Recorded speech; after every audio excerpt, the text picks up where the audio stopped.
Le 9e jeu de la francophonie vont bel et bien se tenir en République démocratique du Congo. Assurance faite par le gouvernement congolais. C'était au cours d'une réunion présidée par le Premier ministre Jean-Michel Samalou Kondé ce mercredi à Kinshasa. Et puis, le Kenya veut doubler ses recettes d'exportation d'avocats à 226 millions de dollars américains d'ici 2028. Annonce faite par la Société d'avocats du Kenya, le pays de William Ruto est le premier exportateur d'avocats en Afrique et 7e dans le monde. Mesdames et messieurs, voilà le sommaire de cette grande édition d'information. Bonsoir et bienvenue. Commençons ce journal avec cette brève. Union sacrée pour la nation, travaux pour l'adoption et la signature de la charte de cette plateforme politique qui deviendra dans les jours à venir une plateforme électorale. Soutenir la vision du président de la République, défendre le candidat que le regroupement va désigner lors de la prochaine élection présidentielle sont le point abordé dans ces travaux qui ont débuté ce mercredi à Kinshasa. Le parti politique membre de l'Union sacrée pour la nation se sont engagés également à soutenir la liste de candidats émise par les regroupements.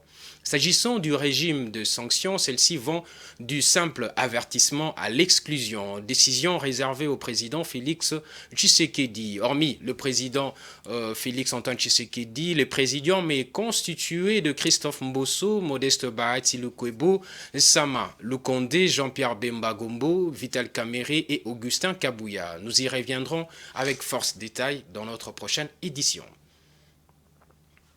Comme annoncé dans le sommaire de ce journal, à quelques jours de la remise des infrastructures qui abriteront le 9e jeu de la francophonie selon les règles du Comité international de jeux, un organe de l'Organisation internationale de la francophonie, le gouvernement congolais rassure de la tenue effective de cet événement de la jeunesse francophone conformément aux règles en la matière. C'est ce qui ressort d'une réunion que le Premier ministre Jean-Michel Samalou Kondé a présidée avec les acteurs impliqués ce mercredi 5 avril à Kinshasa. Le porte-parole du gouvernement, Patrick Mouyaya, fait le point. Vous savez que le Premier ministre chef du gouvernement, c'est lui qui préside le comité d'organisation des Jeux. Et vous savez que nous approchons des échéances parce qu'il y a des équipes de la francophonie qui vont venir à tour de rôle pour faire le point des préparatifs. Nous sommes plutôt optimistes au regard des rapports qui nous ont été faits sur les déroulements de travaux tant sur le plan organisationnel pour tout ce qui concernera hébergement, restauration, transport, que sur les plans des infrastructures. Moi-même, j'ai eu l'occasion de voir le site de l'UNIKIN avec le ministre de l'Enseignement supérieur il y a quelques jours. Et donc, de ce côté-là, il y a peu d'inquiétude à se faire, mais il faut simplement donner un coup d'accélérateur sur les différents points pour nous assurer que les différents prestataires soient dans les délais, parce qu'il faut bien qu'on ait le temps de nous concentrer aussi. Il y avait le nouveau ministre des Sports qui siège avec nous parce qu'il faut préparer les athlètes, il faut préparer les aspects culturels et il faut faire un peu plus davantage dans la communication. Nous avons déjà Massano, je pense que tous les Congolais doivent s'habituer à les rencontrer parce que les Jeux, c'est les grands rendez-vous que les Congos donnent aux jeunes de tous les pays francophones. Il faut que tout le monde soit prêt. Écoutez, les infrastructures se font sur des sites fermés. Et donc, au-delà de tous les scepticistes, de tous les sceptiques et de toutes les manipulations, parce qu'il en existe des gens qui, depuis le début, pensent que la RDC ne peut pas organiser ces Jeux. Il y a eu plusieurs tentatives, plusieurs polémiques, mais aujourd'hui, c'est acté. Au niveau de la francophonie, nous allons faire ces Jeux. Et les sites où les travaux se font fermés seront ouverts parce qu'il y a des visites qui sont prévues cette semaine, notamment celles que nous avons effectuées, mais il y aura d'autres visites, notamment à haut niveau, pour faire le point de l'évolution sur le terrain avec les différents prestataires. Et à l'occasion, nous serons accompagnés de médias pour que les sceptiques voient ou les Saint Thomas voient que les choses se font et se font de manière professionnelle et rigoureuse, telle que prévue dans les cahiers de charges de la francophonie. Quittons l'Assemblée nationale pour le Parlement de la République démocratique du Congo, où la Chambre basse a adopté 8 projets de loi portant ratification des ordonnances de la loi numéro 22/066 du 26 décembre 2022 portant habilitation du gouvernement. Voilà ce qu'indique le communiqué rendu public par le rapporteur de l'Assemblée nationale lors d'une plénière convoquée ce mardi 4 avril par le bureau de cette chambre. Edouard Funda nous en dit plus. Les députés nationaux ont adopté 8 projets de loi de ratification des ordonnances-lois. En prévision de leur examen, le Premier ministre a chargé les membres du gouvernement, notamment le ministre d'État, ministre de l'Environnement, ministre d'État, ministre de la Justice, les ministres de la Santé publique, de l'Agriculture, des Pétentiques, du numérique et celui de la communication pour leur défense. Dans la défense de ces ordonnances-lois, les membres du gouvernement Samadou se sont évertués à produire les motivations et à présider à leur prise. La ministre F. Bazaïba a fait comprendre que les 2 décisions prises dans son secteur, lesquelles figurent parmi les 10 mesures prises par le gouvernement, sont pour améliorer la gouvernance des ressources forestières en RDC. Et l'arsenal juridique congolais n'ayant pas prévu les matières liées à la lutte contre le changement climatique, il s'est avéré nécessaire de modifier la loi existante. Le ministre de la Santé publique a fait observer de son côté que le projet de loi sur la santé est une émanation du Parlement envoyé au président de la République et au gouvernement pour être adopté sous forme d'ordonnance-loi. Pour sa part, le ministre Eberande Kolongele du numérique a estimé qu'avec les 2 ordonnances-lois portant sur son secteur, la RDC est en train d'organiser la cyber-résilience en protégeant son système d'information. Pour le ministre de la Communication Patrick Mouyaya, il a justifié l'ordonnance-loi relative à l'exercice de la liberté de presse par la volonté des parties prenantes aux travaux des États généraux de la communication et des médias de janvier 2022 de réviser la loi numéro 96/002 du 22 juin 1996 fixant les modalités de l'exercice de la liberté de presse, texte mère, qui encadre l'exercice de ces métiers si sensibles et qui connaît une évolution avec l'apparition de nouvelles technologies de l'information et de la communication. D'autres textes, à la suite de celui-ci, renforcent l'arsenal juridique du secteur, notamment celui sur les statuts des journalistes œuvrant en RDC ou celui de l'organisation des médias et de la publicité. Déclarés recevables, les 8 projets de loi ont été soumis au vote et ont été adoptés. Tous ces textes de loi seront transmis au Sénat pour une seconde lecture. Restons toujours à l'Assemblée nationale où les députés nationaux ont adopté le projet de loi de ratification de l'ordonnance loi modifiant la loi numéro 96-002 du 22 décembre 1996 fixant les modalités d'exercice de la liberté de la presse. Pour le secrétaire général de l'Union nationale pour la presse congolaise, Jaspé Zegbia, ce projet va apporter la salubrité dans le secteur de médias. Il est au micro de Patience Lokeke et Giscard Tamba. Content parce que ça fait quand même 27 ans depuis que nous avons eu la loi sur l'exercice de la liberté de la presse. Cette loi de 1996 a été modifiée parce que de 1996 à aujourd'hui, il y a eu un certain nombre d'évolutions de choses dans le domaine de la communication et médias. Il y a normalement de nouvelles techniques de l'information et de la communication, il y a les médias en ligne, il y a les médias associatifs et un certain nombre de médias qui ont apparu pendant tous ces temps. Mais la loi de 1996 n'avait pas pris en compte tous ces éléments-là. Aujourd'hui, cette loi a pris en compte tous ces éléments normatifs qui ont fait que la presse puisse évoluer. À l'époque, on parlait de marbre. Aujourd'hui, on va à la presse. Il y a même ce qu'on appelle, même ceux qui font la presse écrite, il y a des computers to plate. Ça veut dire que les gens qui vous impriment directement du journal, de l'ordinateur à l'imprimerie. Mais à l'époque, c'était pas ça. À l'époque, on faisait le marbre, on posait les lettres par lettres dans le marbre pour avoir un journal.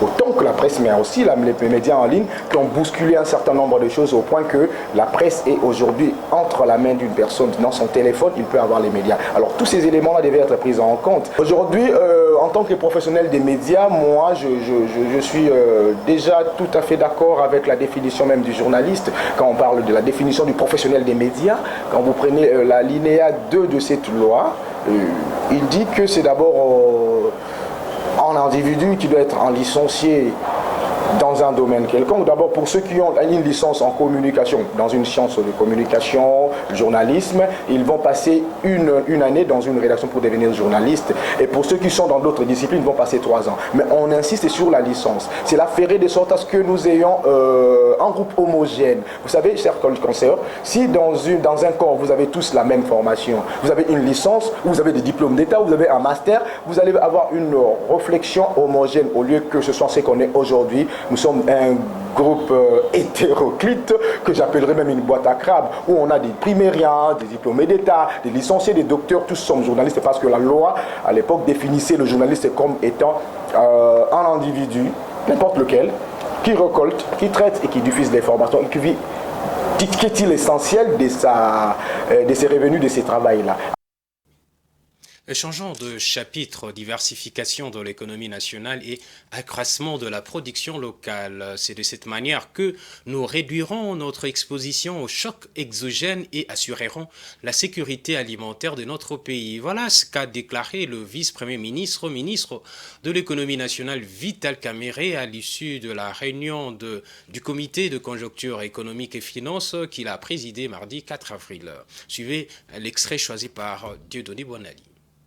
Ce que l'opinion doit retenir, qu'il y a une accalmie relative, que ce soit au niveau du marché d'échange, et des biens et services. Mais c'est que le Premier ministre voudrait voir que tous ces efforts finalement qui ont été faits et qui sont traduits en termes d'indicateurs macroéconomiques se traduisent réellement en baisse des prix sur le marché des biens et des services. Nous avons aussi abordé la problématique du secteur minier. Les recettes, certes, sont en hausse, nous l'avons constaté aujourd'hui, à la suite du rapport qui a été fait par Madame la ministre des Mines, mais nous allons encore les augmenter davantage en respectant, bien sûr, nos obligations contractuelles. Mais l'option qui est levée aussi, c'est la diversification de l'économie. Nous ne voulons plus être dépendants totalement des mines. Donc, ça a été une bonne réunion. L'espoir est permis malgré le moment difficile. Nous nous sommes aussi félicités de voir que la République démocratique du gouvernement, malgré les chocs pétroliers dus à la guerre en Ukraine, il n'y a pas eu de station qu'on a brûlée ici chez nous. Les gens n'ont pas senti la hausse des prix parce que le gouvernement a pris la politique de protéger le pouvoir d'achat. C'est que le gouvernement a subventionné ce produit-là ici chez nous, ce qui est le fond que les gens doivent retenir. Nous allons bien sûr ouvrir les yeux pour savoir comment encadrer toutes les exonérations qu'on donne à gauche à droite, que ce soit dans le secteur pétrolier ou dans tous les autres secteurs, pour finalement jeter sur la question du maïs au Katanga, que nous allons résoudre avec le ministre du Commerce extérieur et beaucoup d'autres intervenants. Donc nous sommes souciés très vite d'aller vers la diversification de la production dans notre économie qui est vraiment totalement extravertie. Rendons-nous dans la province de l'Ituri pour parler de la paix et de la pacification. L'état de siège a été prorogé pour la 45e fois dans cette province riche en or. L'Ituri sera bientôt renforcé militairement, a annoncé le gouverneur militaire, le lieutenant-général Johnny Luboya, qui a tout de même salué la tenue du dialogue intracommunautaire NT alors qu'il venait de regagner Bunia après une mission effectuée à Kinshasa. Suivez ces reportages. Conciliation de tous les Ituriens et le retour effectif de la paix, telle est la préoccupation majeure du commandant suprême des forces armées de la République démocratique du Congo, le chef de l'État Félix Tshisekedi. C'est donc dans ces cadres que s'est tenu les dialogues intra-communautaires NT dans la province de l'Ituri. Un dialogue salué par le gouverneur militaire, le lieutenant-général Johnny Luboya Nkashama, après avoir regagné Bunia au terme d'une mission de plus de 2 semaines à Kinshasa. Après ces dialogues, il s'en suivra un forum intercommunautaire en Ituri. Je tiens à féliciter toute la population iturienne parce qu'elle ne cède jamais à la manipulation. Toute la population iturienne aujourd'hui, nous pouvons dire que nous avons eu notre dialogue, le dialogue intracommunautaire. Et je tiens particulièrement à remercier et à féliciter la communauté EMA avec son président, le docteur Lonema Vajerou. D'après le lieutenant-général Johnny Luboya, tous les groupes armés qui ne vont pas développer la culture de la paix subiront la rigueur de la loi. L'approche militaire demeure. Les groupes armés qui ne vont pas accepter ou qui vont continuer avec les exactions, ne vous en faites pas, j'étais avec le nouveau ministre de la Défense. Si les gens ne veulent pas s'arrêter, il faut absolument qu'on réagisse et on va réagir. Du reste, l'effectif militaire sera bientôt renforcé en Ituri, qui est sous état de siège depuis plus de 2 ans. Et puis, événement du pont Naviundu qui a causé 8 morts selon les autorités du Haut-Katanga. Le procès public aura lieu ce vendredi. Le gouverneur de province Jacques Kiaboula Katoué a rendu ce mardi une visite de réconfort aux rescapés de ces incidents du 23 mars dernier qui est interné à l'hôpital Sendoué. Le patron de province était accompagné du président national de l'UNAFEC, Ladislas Longangue. Fiston Leko.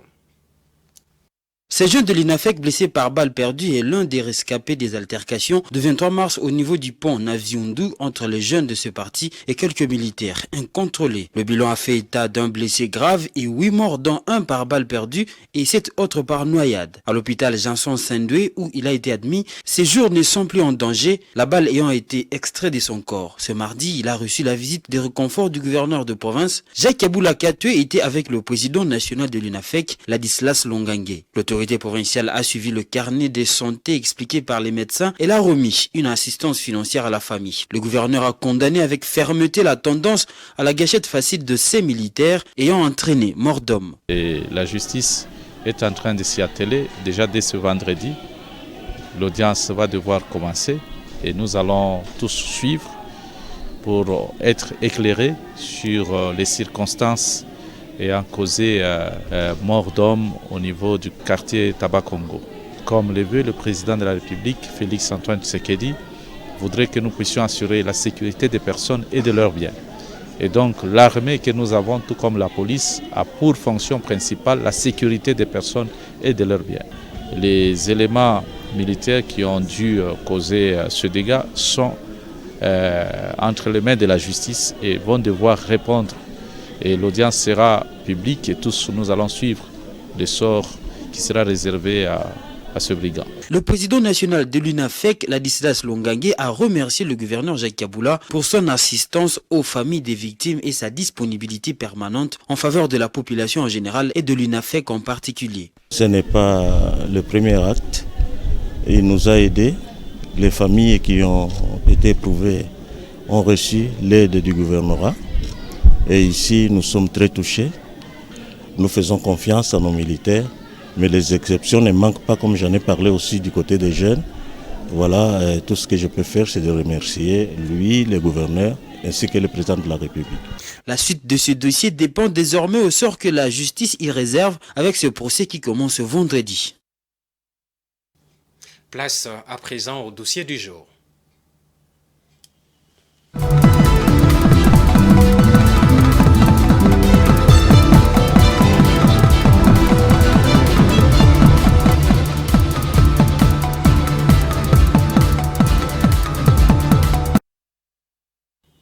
De nombreuses sources annoncent la visite du chef de l'État de la Fédération de Russie, Vladimir Poutine, en Afrique du Sud, mais ce voyage fait depuis un temps objet de polémiques portant sur l'influence que compte étendre la Fédération de la Russie sur l'Afrique et cherchant de mettre en mal les Occidentaux qui occupent depuis des lustres les territoires africains. Pour faire la lumière de cette visite, suivez ces dossiers que propose la rédaction de Géopolis Télévision. Edouard Funda pour le détail.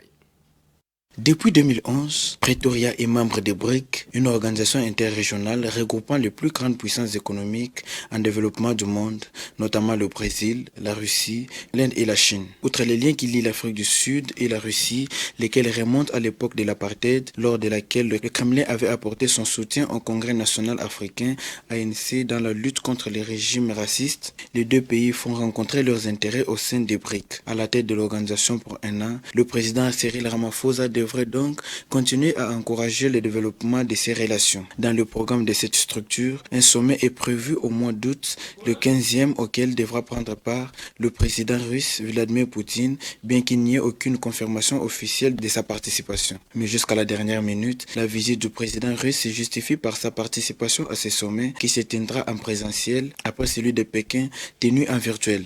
Alors que l'Afrique du Sud reste en termes démographiques et économiques le plus petit membre des BRIC, les pays espère avant tout pouvoir profiter de cette présidence tournante pour redonner du dynamisme à sa croissance et renforcer ses liens avec ses partenaires commerciaux de poids et en premier lieu les plus stratégiques. En échange, le pays offre un point d'entrée vers l'Afrique pour les restes du groupe qui souhaite développer son influence sur le continent, notamment la Russie. De son côté, la Russie, qui est une puissance en voie de restauration, compte étendre son influence sur l'Afrique en utilisant ses engagements qui sont une combinaison d'outils conventionnels, notamment le commerce, la diplomatie, la coopération en matière de sécurité et les échanges économiques, culturels et éducatifs. BRIC, dont les pays membres représentent une population de 3 milliards d'habitants, soit 40% de la population mondiale, dans lesquels la Russie est partie prenante, a pour but de soutenir la paix, la sécurité et le développement économique dans le monde à travers une coopération économique étroite entre pays membres. L'appartenance de la Russie au club BRIC était donc très valorisante pour l'économie russe,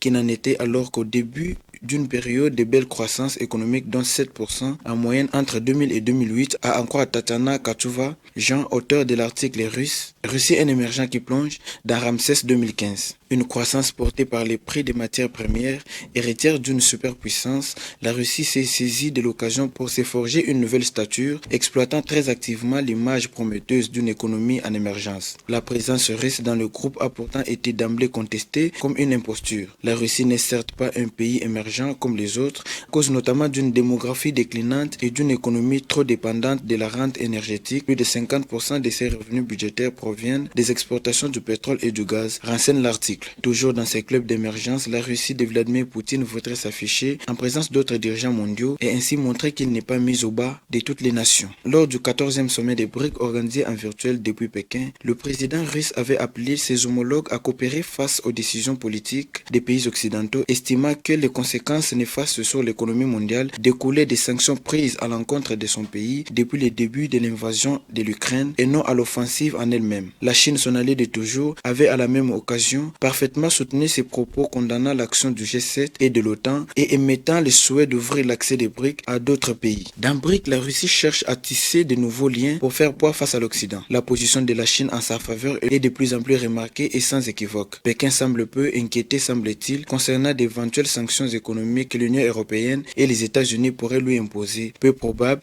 au moins à court terme, dans le contexte économique mondial actuel. Rappelons que parmi les 5 pays composant les BRIC, le Brésil, l'Inde et la Chine sont considérés comme les grandes puissances émergentes actuelles. La Russie est une puissance en voie de restauration. Quant à l'Afrique du Sud, il s'agit encore davantage d'une puissance régionale. En 2015, les BRIC sont respectivement 9e, 12e, 7e, 2e et 33e puissance mondiale au sens de PIB nominal, et 7e, 6e, 3e, 2e et 25e en parité de pouvoir d'achat. En 10 ans, leur place dans l'économie mondiale a ainsi fortement progressé de 16% du PIB mondial en 2001, elle a atteint 27% en 2011 et pourrait atteindre, selon certaines projections, 40% en 2025. En sport, la Fédération congolaise de football association a formulé une réserve à la Confédération africaine de football. Elle demande à l'organe fêtière du football africain d'examiner la décision de la cause de la décision de l'arbitre qui a sanctionné l'attaquant congolais Cédric Bakambu par un carton rouge lors du match entre les Léopards de la RDC et le Mourabitoun de la Mauritanie, comptant pour la 4e journée des éliminatoires de la CAN Côte d'Ivoire 2023. L'association congolaise de football association, FECOFA en sigle, vient d'introduire une demande auprès de la Confédération africaine de football pour l'arbitrage injuste subi par les Léopards face au Mourabitoun de la Mauritanie lors du match de la 4e journée à Nouakchott. Cette rencontre, soldée par un score nul de 1 but partout, a laissé les Congolais dans un mauvais souvenir du niveau d'arbitrage africain. Les sifflets tunisiens Sadok Selmi avait injustement renvoyé le patron de l'attaque congolaise, Cédric Bakambu, au vestiaire après une action mal appréciée. Par ailleurs, la FECOFA tient aussi à rassurer les fans et les supporters des Léopards, mais également toute la communauté sur sa volonté et sa détermination pour défendre le droit de l'équipe nationale et de nos joueurs dans le respect des règles internationales et des compétitions organisées sous l'égide de la Confédération africaine de football, la CAF. Signalons que lors de cette partie, plusieurs décisions de l'arbitre central ont été vivement contestées par bon nombre de médias, notamment internationaux. Seulement le carton rouge attribué à Sadiq Bakambu, mais aussi la main du défenseur central de Mourabitoun dans la surface de réparation après une frappe croisée de l'attaquant de l'Olympiakos. Ça comptait aussi le multiples actions agressives dans le jeu des Mauritaniens non sifflées. Le Kenya est le premier exportateur d'avocats et le 7e à l'échelle mondiale derrière le Mexique, le Pérou, le Chili, la Colombie, le Pays-Bas et l'Espagne. Dans ces pays de William Ruto, les autorités souhaitent améliorer davantage la performance de ces sous-secteurs horticoles à l'export. La filière avocat veut donc faire passer ce recette d'exportation à 30 millions de dollars américains au cours de 5 prochaines années. Annonce faite par la Société d'avocats du Kenya.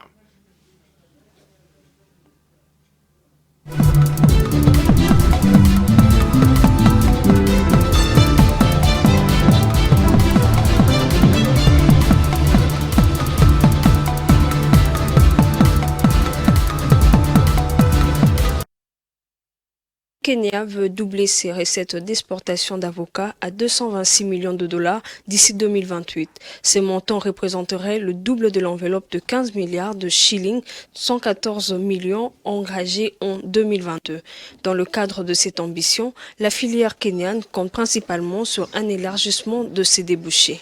Après l'obtention de l'accès au marché chinois en juin 2022, le pays d'Afrique de l'Est prévoit d'accroître ses envois d'avocats exportés vers l'Empire du Milieu, mais aussi de faire son entrée dans d'autres pays du continent asiatique, notamment la Malaisie et l'Inde. Selon les informations relayées par plusieurs quotidiens locaux, de pourparlers sont en cours et les services d'inspection phytosanitaire kenyans, KEPHIS, est proche de finaliser des accords de commercialisation avec ses futurs partenaires. Aussi, le premier cargaison d'avocats kenyans seront expédiés vers l'Inde à compter de juin prochain. Par ailleurs, la filière compte également tirer profit de la demande croissante sur les principaux marchés mondiaux de consommation que représentent l'Union européenne et les États-Unis d'Amérique. Rappelons que l'Union européenne est déjà le principal débouché pour les avocats kenyans, comptant environ 55% des expéditions en valeur, et suivi par les Émirats arabes unis et la Russie. La production d'avocats s'effectue principalement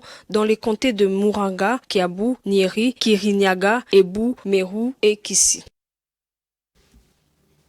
Le chiffre officiel à 53%, la contribution de plateformes digitales à l'augmentation de recettes douanières au cours des 10 dernières années. Le 30 mars 2023, le guichet unique du commerce extérieur et son partenaire, la start-up camerounaise AfriquePay, ont présenté de nouveaux services de paiement de tarifs douaniers plus rapides et plus mobiles. Le pari que se fixe le guichet unique du commerce extérieur est d'encourager l'inclusion financière de contribuables et garantir la sécurisation de recettes douanières du pays grâce à l'installation d'un réseau à valeur ajoutée sécurisé grâce au partenariat public-privé. Suivez nos confrères d'Africa 24.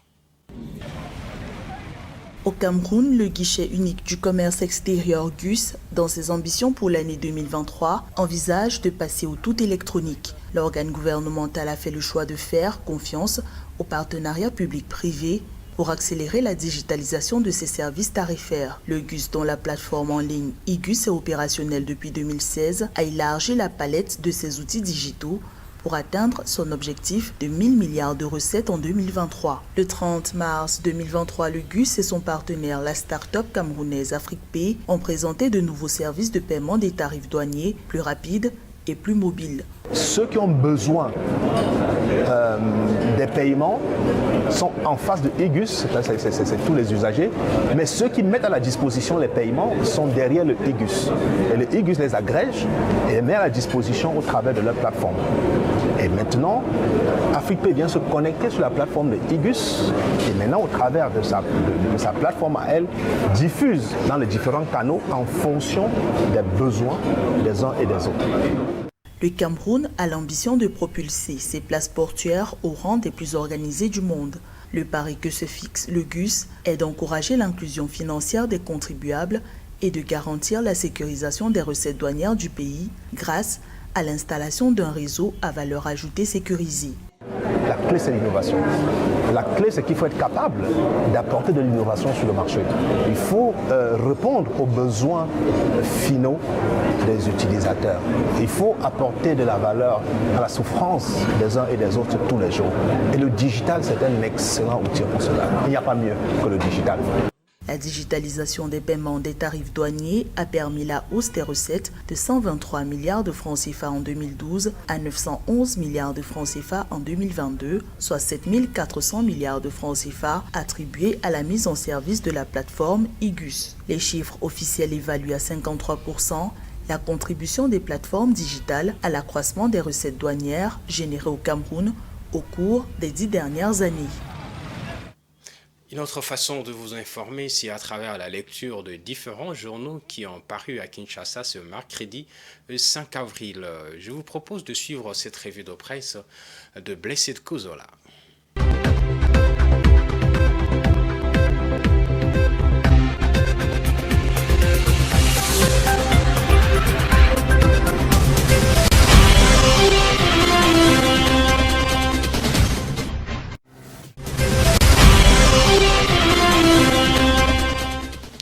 Bonsoir mesdames, messieurs et bienvenue dans la revue de presse.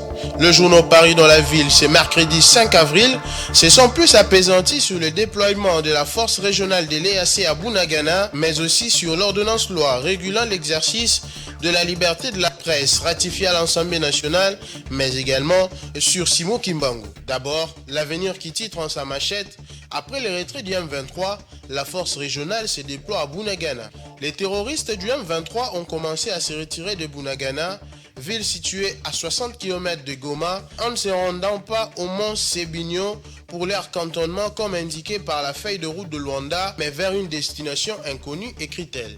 Autour de CoNews d'écrire « Retrait des M23 RDF de Bunagana » et après. Selon le journal, la force ougandaise occupe progressivement Bunagana il y a 3 jours. Information unanimement confirmée par diverses sources indépendantes. À Kinshasa cependant, l'euphorie n'est apparemment de mise. Par un passé récent, les forces d'agression ont brillé par de revirements, abandonnant certaines positions de moindre importance pour en occuper d'autres, alors que des localités significatives telles la base militaire de Rumbangabo, Rutshuru Centre et d'autres restent sous l'air jurant. Pour ce qui est de l'ordonnance loi sur l'exercice de la liberté de la presse, ratifiée à l'Assemblée nationale, Forum des As titre « Liberté de la presse, l'Assemblée nationale adopte la loi Mouyaya ». Le journal poursuit en disant « Bonne nouvelle dans les secteurs de médias. L'Assemblée nationale a adopté hier mardi 4 avril le projet de loi Mouyaya portant ratification de l'ordonnance loi numéro 20/009 du 13 mars 2023 fixant les modalités de l'exercice de la liberté de la presse, la liberté d'information et d'émission par la radio et la télévision, la presse écrite ou tout autre moyen de communication en RDC. Dans le même registre, la prospérité poursuit en disant « Assemblée nationale, Patrick Mouyaya explose et passe ». C'est une nouvelle page d'histoire que Patrick Mouyaya Katembwe entend écrire du haut de ses fonctions de ministre de la Communication et Médias. Après l'organisation réussie des États généraux dans son secteur en janvier 2022, il vient d'obtenir de l'Assemblée nationale la ratification de l'ordonnance loi numéro 23/009 du 13 mars 2023 fixant les modalités de l'exercice de la liberté de la presse, de la liberté d'information et d'émission par la radio et la télévision, la presse écrite ou tout support de communication en RDC, une première depuis 27 ans, rachérit-elle. Terminons cette revue de presse avec Géopolis Hebdo qui titre « Kimbangu, le combat couronné ». Le tabloïd de l'Avenir Siro est revenu sur ce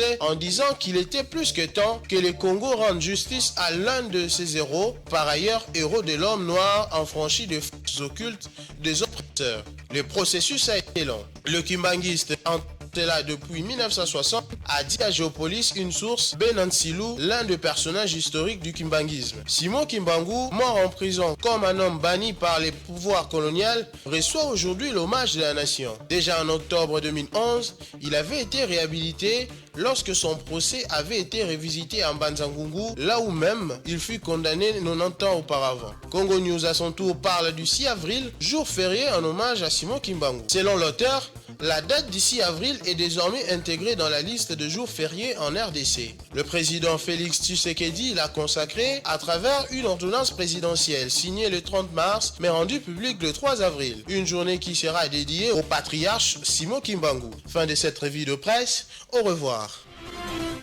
Voilà, c'est par cette revue de presse que nous allons mettre un terme à cette session d'information. Mais avant de nous quitter, place au rappel de titre.